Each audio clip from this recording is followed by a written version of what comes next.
ಅದು ಆಗಸ್ಟ್ 3, 2025 ತುಮಕೂರಿನ ಬೆಳ್ಳಾವಿ ಗ್ರಾಮದಲ್ಲಿ ಸೂರ್ಯ ಎಂದಿನಂತೆ ಮುಳುಗುತ್ತಿದ್ದ. ಆದರೆ ಬಸವರಾಜ್ ಎಂಬುವರ ಮನೆಯಲ್ಲಿ ಮಾತ್ರ ಒಂದು ಬಿರುಗಾಳಿ ಏಳುವ ಮುನ್ಸೂಚನೆ ಸಿಗುತ್ತಿತ್ತು.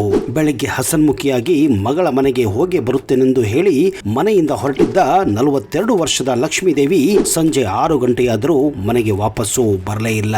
ಪತಿ ಬಸವರಾಜ್ಗೆ ಯಾವುದೋ ಒಂದು ಅನಾಹುತದ ವಾಸನೆ ಬಡಿಯತೊಡಗಿತ್ತು. ಗಾಬರಿಯಿಂದ ತನ್ನ ಪತ್ನಿಯ ಮೊಬೈಲ್ಗೆ ಡಯಲ್ ಮಾಡಿದ್ದಾರೆ.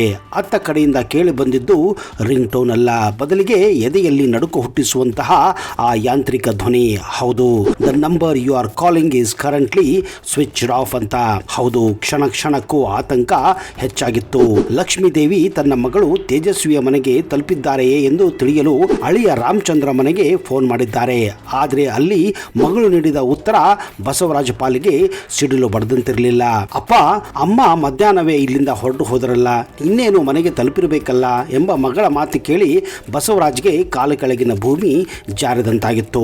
ಹಾಗಾದ್ರೆ ಮಗಳ ಮನೆಯಿಂದ ಹೊರಟ ಲಕ್ಷ್ಮೀದೇವಿ ದಾರಿಯ ಮಧ್ಯದಲ್ಲಿ ಮಾಯವಾದರ. ಹನುಮಂತಪುರದಿಂದ ಬೆಳ್ಳಾವಿಗೆ ಬರುವ ಆ ನಿರ್ಜನ ರಸ್ತೆಯಲ್ಲಿ ನಡೆದಿದ್ದಾದ್ರೂ ಏನು? ಯಾರಾದರೂ ಕಿಡ್ನಾಪ್ ಮಾಡಿದರಾ ಅಥವಾ ಏನಾದರೂ ಅಪಘಾತವಾಗಿದೆ? ಇಂತಹ ಹಲವಾರು ಪ್ರಶ್ನೆಗಳು ಬಸವರಾಜ್ ಅವರಲ್ಲಿ ಮೂಡು ಬರುತ್ತಿದ್ದವು. ಬಸವರಾಜ್ ಅಕ್ಕಪಕ್ಕದ ಮನೆಯವರು, ಸಂಬಂಧಿಕರಿಗೂ ಎಲ್ಲರಿಗೂ ಕೂಡ ಫೋನ್ ಮಾಡಿದ್ದಾರೆ. ಆದ್ರೆ ಯಾರ ಬಳಿಯೂ ಲಕ್ಷ್ಮೀದೇವಿಯ ಬಗ್ಗೆ ಉತ್ತರವೇ ಇರಲಿಲ್ಲ. ಅತ್ತ ಲಕ್ಷ್ಮೀದೇವಿಯ ಫೋನ್ ಮಾತ್ರ ಕಿವುಡು ಮೌನಕ್ಕೆ ಶರಣಾಗಿತ್ತು. ಎಷ್ಟೋ ಬಾರಿ ಫೋನ್ ಮಾಡಿದರೂ ಕೂಡ ಆ ಫೋನ್ ಮಾತ್ರ ಸ್ವಿಚ್ ಆಫ್ ಎಂದೇ ಬರುತ್ತಿತ್ತು. ಆ ರಾತ್ರಿ ಇಡೀ ಬೆಳ್ಳಾವಿ ಗ್ರಾಮ ನಿದ್ರೆ ಮಾಡಿರಬಹುದು, ಆದ್ರೆ ಬಸವರಾಜ್ ಕಣ್ಣಲ್ಲಿ ಮಾತ್ರ ಹನಿ ನೀರು ಕೂಡ ಉದುರಲಿಲ್ಲ, ನಿದ್ದೆಯೂ ಬರಲಿಲ್ಲ. ಯಾಕಂದ್ರೆ ಅವರ ಹೆಂಡತಿ ಎಲ್ಲಿ ಹೋದಳು ಅನ್ನೋದೇ ಅವರಿಗೆ ಗಾಬರಿಪಡಿಸಿತ್ತು.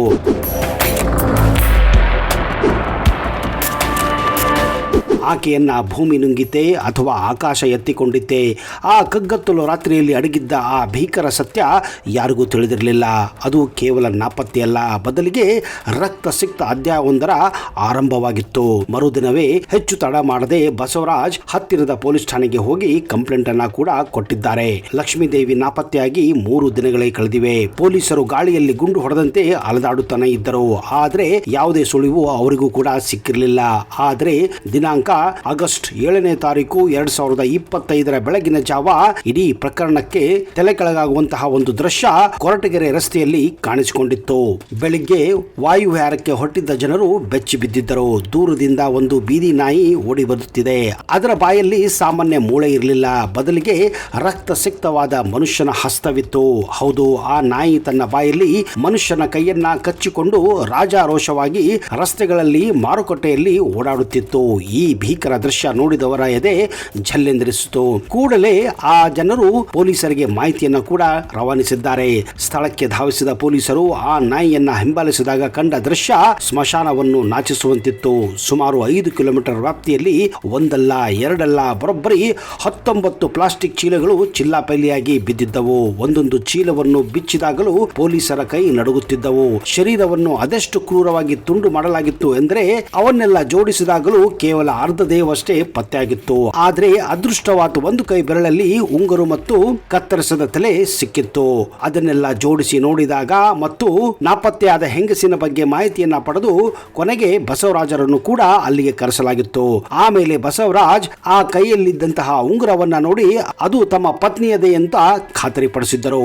ಪೊಲೀಸರ ಮುಂದೆ ಈಗಿದ್ದ ದೊಡ್ಡ ಪ್ರಶ್ನೆ, ಲಕ್ಷ್ಮೀದೇವಿಯನ್ನ ಕೊಂದ ಕ್ರೂರಿ ಯಾರು ಅಂತ. ಆ ನಿರ್ಜನ ರಸ್ತೆಯಲ್ಲಿ ಯಾವುದೇ ಸಿಸಿಟಿವಿ ಕೂಡ ಇರಲಿಲ್ಲ. ಆದರೆ ತನಿಖಾ ಒಬ್ಬರ ಹದ್ದಿನ ಕಣ್ಣು ಕಿಲೋಮೀಟರ್ಗಳ ದೂರದ ಟೋಲ್ ಮತ್ತು ರಸ್ತೆ ಬದಿಯ ಸಿಸಿಟಿವಿ ಫುಟೇಜ್ಗಳನ್ನ ಹಗಲಿರುಳು ಜಾಲಡಿತ್ತು. ಸಾವಿರಾರು ಕಾರುಗಳು ಆ ರಸ್ತೆಯಲ್ಲಿ ಹಾದು ಹೋಗಿದ್ದವು. ಆದರೆ ಒಂದು ಬಿಳಿ ಬಣ್ಣದ ಮಾರುತಿ ಸುಜುಕಿ ಬ್ರೇಜಾ ಕಾರು ಮಾತ್ರ ವಿಚಿತ್ರವಾಗಿತ್ತು. ಅದರ ಮೇಲೆ ಪೊಲೀಸರಿಗೆ ಯಾಕೋ ಒಂದು ರೀತಿ ಅನುಮಾನ ಕೂಡ ಬಂದಿದೆ. ಯಾಕೆ ಗೊತ್ತಾ? ಆ ಕಾರಿನ ಮುಂದಿನ ಪ್ಲೇಟ್ ಒಂದು ನಂಬರ್ ತೋರಿಸುತ್ತಿದ್ದರೆ ಹಿಂದಿನ ಪ್ಲೇಟ್ ಬೇರೊಂದು ನಂಬರ್ ಅನ್ನ ತೋರಿಸುತ್ತಿತ್ತು. ಒಬ್ಬ ವ್ಯಕ್ತಿ ಒಂದೇ ಕಾರಿಗೆ 2 ಬೇರೆ ಬೇರೆ ನಂಬರ್ ಪ್ಲೇಟ್ ಹಾಕಿಕೊಂಡು ತಿರುಗುತ್ತಿದ್ದಾನೆ ಅಂದ್ರೆ ಅಲ್ಲಿ ಏನೋ ಇದೆ ಅಂತ ಅರ್ಥ.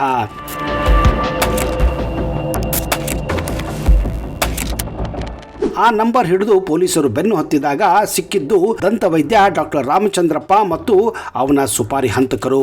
ಈ ವಿಚಿತ್ರ ನಂಬರ್ ಪ್ಲೇಟ್ ಇದ್ದ ಬಿಳಿ ಬಣ್ಣದ ಬ್ರೇಜಾ ಕಾರನ್ನ ಬೆನ್ನತ್ತಿದ ಪೊಲೀಸರಿಗೆ ಕಾದಿತ್ತು ಅಸಲಿ ಶಾಕ್. ಆ ಕಾರು ಯಾರದ್ದೋ, ರೌಡಿಯದ್ದೋ ಅಥವಾ ಕಳ್ಳನದ್ದೋ ಆಗಿರಲಿಲ್ಲ. ಅದು ಒಬ್ಬ ಗೌರವಾನ್ವಿತ ದಂತ ವೈದ್ಯ ಅಂದ್ರೆ ಡೆಂಟಿಸ್ಟ್ ಡಾಕ್ಟರ್ ರಾಮಚಂದ್ರಪ್ಪನವರದಾಗಿತ್ತು. ಸಮಾಜದಲ್ಲಿ ರೋಗಿಗಳು ಹಲ್ಲು ನೋವು ವಾಸಿ ಮಾಡುವ ಈ ಡಾಕ್ಟರ್ ತನ್ನ ಅತ್ತೆಯನ್ನೇ ಈ ಲೋಕದಿಂದ ಶಾಶ್ವತವಾಗಿ ಕಳಿಸಲು ಸ್ಕೆಚ್ ಹಾಕಿದ್ದ ಅಂದ್ರೆ ನೀವು ನಂಬಲು ಸಾಧ್ಯವಿಲ್ಲ. ಹೌದು, ಡಾಕ್ಟರ್ ರಾಮಚಂದ್ರಪ್ಪನಿಗೆ ತನ್ನ ಅತ್ತೆ ಲಕ್ಷ್ಮೀ ದೇವಿ ಅಂದ್ರೆ ಅತಿಯಾದ ದ್ವೇಷ ಇತ್ತು. ತನ್ನ ಸಂಸಾರದಲ್ಲಿ ಅತ್ತೆ ಮೂಗು ತೋರಿಸುತ್ತಿದ್ದಾಳೆ, ತನ್ನ ಹೆಂಡತಿಯನ್ನ ತನ್ನ ವಿರುದ್ಧವೇ ಎತ್ತು ಕಟ್ಟುತ್ತಿದ್ದಾಳೆ ಎಂಬ ಅನುಮಾನ ಅವನನ್ನ ಹಗಲಿರುಳು ಕಾಡುತ್ತಿತ್ತು. ಅಷ್ಟೇ ಅಲ್ಲ, ಅತ್ತೆಯ ನಡತೆಯ ಬಗ್ಗೆಯೂ ಆತನಿಗೆ ಅನುಮಾನ ಇತ್ತು. ಈ ಹೆಂಗಸು ಬದುಕಿದ್ರೆ ನನ್ನ ಗೌರವಕ್ಕೆ ಧಕ್ಕೆ, ನನ್ನ ಸಂಸಾರಕ್ಕೆ ಕಂಟಕ ಎಂದು ತೀರ್ಮಾನಿಸಿದ ಈ ಡಾಕ್ಟರ್ ಒಬ್ಬ ವೈದ್ಯನಾಗಿ ಜೀವ ಉಳಿಸುವುದನ್ನ ಬಿಟ್ಟು ಜೀವ ತೆಗೆಯುವ ಕ್ರೂರ ಹಾದಿಯನ್ನ ಹಿಡಿದು ಬಿಟ್ಟಿದ್ದ. ಹೌದು, ಒಬ್ಬನೇ ಈ ಕೆಲಸ ಮಾಡುವುದು ಕಷ್ಟ ಎಂದು ತಿಳಿದ ಡಾಕ್ಟರ್ ರಾಮಚಂದ್ರಪ್ಪ ತನ್ನ ಪರಿಚಯದ ಸತೀಶ್ ಮತ್ತು ಕಿರಣ್ ಎಂಬುವರನ್ನ ಈ ರಕ್ತ ಸಿಕ್ತ ಆಟಕ್ಕೆ ಸೇರಿಸಿಕೊಂಡಿದ್ದಾನೆ. ಕೇವಲ 4 ಲಕ್ಷ ರೂಪಾಯಿ ನಗದು ಮತ್ತು ಒಂದು ಕೆಲಸದ ಆಮಿಷಕ್ಕೆ ಬಿದ್ದ ಈ ಇಬ್ಬರು ನರರೂಪಿ ರಾಕ್ಷಸರು ಒಬ್ಬ ಮಹಿಳೆಯನ್ನೇ ತುಂಡು ತುಂಡು ಮಾಡಲು ಒಪ್ಪಿಕೊಂಡಿದ್ದರು. ಇದಕ್ಕಾಗಿಯೇ ಬರೋಬ್ಬರಿ 6 ತಿಂಗಳ ಮೊದಲೇ ಹೊಸ ಕಾರನ್ನು ಕೂಡ ಅವರು ಖರೀದಿಸಿದ್ದರು. ಆಗಸ್ಟ್ 3, 2025 ಮಧ್ಯಾಹ್ನ ಮಗಳ ಮನೆಯಿಂದ ಹೊರಬಂದ ಲಕ್ಷ್ಮೀ ದೇವಿಯ ಮುಂದೆ ಕಾಕತಾಳೀಯ ಎಂಬಂತೆ ಡಾಕ್ಟರ್ ರಾಮಚಂದ್ರಪ್ಪ ತನ್ನ ಕಾರು ನಿಲ್ಲಿಸಿದ್ದಾನೆ. ಅತ್ತೆಯವರೇ ಬನ್ನಿ, ನಾನು ಅದೇ ದಾರಿಗೆ ಹೋಗುತ್ತಿದ್ದೇನೆ, ನಿಮ್ಮನ್ನ ಮನೆಗೆ ಬಿಡುತ್ತೇನೆಂದು ನಂಬಿಸಿ ಕಾರನ್ನ ಹತ್ತಿಸಿಕೊಂಡಿದ್ದಾನೆ. ಕಾರಿನ ಹಿಂದಿನ ಸೀಟಿನಲ್ಲಿ ಸತೀಶ್ ಮತ್ತು ಕಿರಣ್ ಅಡಗಿ ಕುಳಿತಿದ್ದರು. ಕಾರು ನಿರ್ಜನ ಪ್ರದೇಶ ತಲುಪುತ್ತಿದ್ದಂತೆ ಆ ಯಮಕಿಂಕರು ಎದ್ದು ಬಂದು ಲಕ್ಷ್ಮೀ ದೇವಿಯ ಕುತ್ತಿಗೆಗೆ ಬಟ್ಟೆ ಬಿಗಿದು ಗಟ್ಟಿ ಉಸಿರೆಳೆದಿದ್ದಾರೆ. ಆಕೆ ಕಾರಿನಲ್ಲೇ ಒದ್ದಾಡಿ ಪ್ರಾಣವನ್ನು ಕೂಡ ಬಿಟ್ಟಿದ್ದಾಳೆ. ಹತ್ಯೆಯಾದ ಹೆಣವನ್ನ ಹಾಗೆ ಎಸೆದರೆ ಸುಲಭವಾಗಿ ಸಿಕ್ಕಿ ಬೀಳುತ್ತೇವೆ ಎಂದು ತಿಳಿದ ಈ ಡೆವಿಲ್ ಡಾಕ್ಟರ್ ಹೆಣವನ್ನ ಸತೀಶ್ ಎಂಬುವರ ಫಾರ್ಮ್ ಹೌಸ್ಗೆ ಸಾಗಿಸಿದ್ದಾನೆ. ಅಲ್ಲಿ ನಡೆದಿದ್ದು ಅಕ್ಷರಶಃ ನರಕದ ದೃಶ್ಯ. ಒಬ್ಬ ವೈದ್ಯನಿಗೆ ಮನುಷ್ಯನ ದೇಹದ ರಚನೆ ಚೆನ್ನಾಗಿ ಗೊತ್ತಿರುತ್ತದೆ. ಅದೇ ಜ್ಞಾನವನ್ನ ಬಳಸಿಕೊಂಡು ಲಕ್ಷ್ಮೀ ದೇವಿಯ ದೇಹವನ್ನ 19 ಚೂರುಗಳನ್ನಾಗಿ ಕತ್ತರಿಸಿದ್ದಾನೆ. ನಂತರ ಒಂದೊಂದು ಚೂರುಗಳನ್ನ ಪೇಪರ್ನಲ್ಲಿ ಸುತ್ತಿ ಬ್ಲಾಕ್ ಕವರ್ನಲ್ಲಿ ತುಂಬಿ 5 ಕಿಲೋಮೀಟರ್ ವ್ಯಾಪ್ತಿಯಲ್ಲಿ ಬೇರೆ ಬೇರೆ ಕಡೆ ಎಸೆದು ಯಾರಿಗೂ ಸಿಗಬಾರದೆಂದು ಅಂದುಕೊಂಡಿದ್ದ. ಸಿಸಿಟಿವಿಯಲ್ಲಿ ಈ ವಿಚಿತ್ರ ನಂಬರ್ ಪ್ಲೇಟ್ ಬ್ರೇಜಾ ಕಾರು ಪತ್ತೆಯಾದ ತಕ್ಷಣ ಪೊಲೀಸರಿಗೆ ಒಂದು ಸಿಡಿವು ಸಿಕ್ಕಿತ್ತು. ಆ ನಂಬರ್ ಹಿಡಿದು ತನಿಖೆ ನಡೆಸಿದಾಗ ಅದು ಕೊರಟಗೆರೆ ಉಪ್ಪಾರಹಳ್ಳಿಯ ಸತೀಶ್ ಎಂಬುವರ ಹೆಸರಿನಲ್ಲಿ ನೋಂದಣಿಯಾಗಿತ್ತು. ಆದರೆ ಪೊಲೀಸರು ಸತೀಶ್ ಮನೆಗೆ ಹೋದಾಗ ಅಲ್ಲಿ ಯಾರೂ ಕೂಡ ಇರಲಿಲ್ಲ. ಅವನ ಮೊಬೈಲ್ ಕೂಡ ಸ್ವಿಚ್ ಆಫ್ ಆಗಿತ್ತು.